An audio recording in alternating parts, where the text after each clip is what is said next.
Next up, we have Kati Kirby. Kati Kirby is the executive director and founder of Together We Own It, a nonprofit advocating for disconnected children and youth who have been impacted by poverty, trauma, and mental illness. Ms. Kirby is a certified nonprofit professional and holds a Bachelor of Science in Psychology from Salisbury University and a Master's of Education in Business Administration from American College of Education.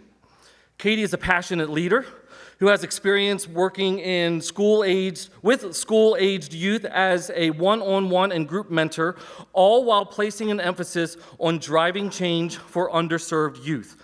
Kati is a Carroll County native with a strong commitment to her community. So please welcome Kati Kirby as she enlightens us on the well-being of children and families in our current foster system. Welcome. You want this? Nope. Oh, that's bright. Yes. All right, close your eyes for a second.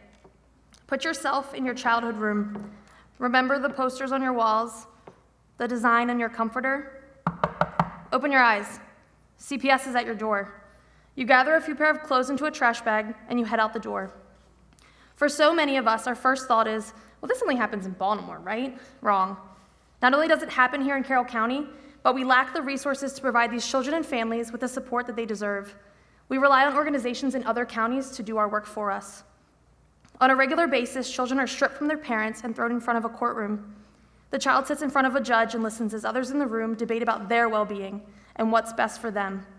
The child is tossed around like a rag doll from place to place, inside and outside the courtroom. These children have no voice. They have no say in what happens to them. Their families are ripped apart and shredded to pieces. Children are placed in foster care and treated like criminals, or they're left inside their homes filled with addiction and violence. Trauma, mental health, poverty. Pain doesn't discriminate on age, race, or gender. Every situation looks different. Some children crave a connection with their biological parents, and others want nothing to do with them. But every single one of them wants to feel like they belong. Children and parents are reaching out for help. Teenagers are screaming at the top of their lungs. Grandparents are looking for relief. And professionals are in the field or sitting in boardrooms and scratching their heads, trying to find answers. But we live in a reactive world. A society that would just as soon wait for an emergency rather than chip away at the root cause. But the warning signs do exist. Parents lose their jobs, families become homeless, tensions rise. A drop in the ocean is all it takes to uproot entire families. Nothing ever changes because we're afraid to point out our flaws. We're afraid to stir up commotion and potentially be wrong. The cost of providing more prevention and less intervention, it could be high. The cost of decreasing foster care and ruining our current child welfare system could be catastrophic. But reinventing families is priceless. If we stop to listen for just a moment, we would finally be able to hear. We would hear that these children just want to go home. They want to be loved. They want a family. They want a chance at a successful life. Instead of giving kids the one thing that they're asking for, we've spent millions of dollars providing them with doctors, lawyers, and social workers to try and fix them. If we could trace back to the earliest of signs, we could instill positive relationships and successful families for the duration of their childhood. What if instead of waiting, we acted now? What if we build productive families rather than oppressing them? What if we intervened within a family from the start? Let's make sure that we understand this. Assuming that we can rely on community organizations to work together, we could identify the needs of families pretty clearly. And then let's assume that rather than turning out the other cheek, we step in and provide resources for this family to alleviate some of their struggles.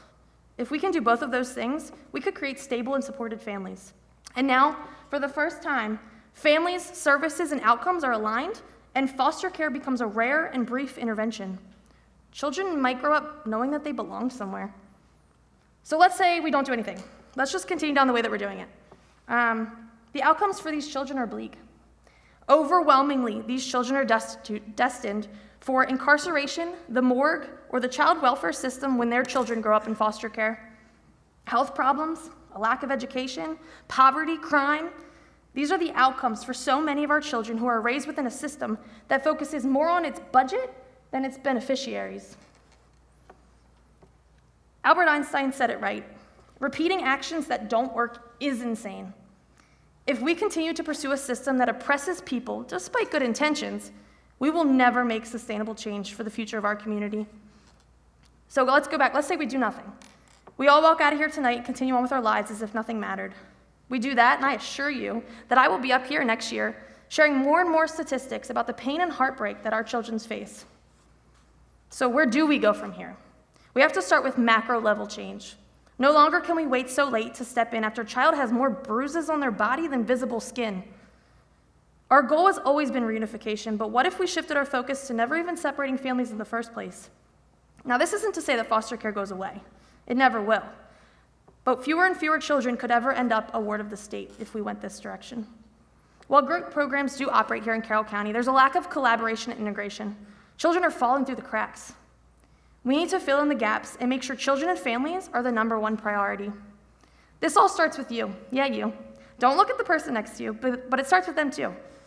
In order to create big change, we need a lot of people ready and willing to help us achieve small wins.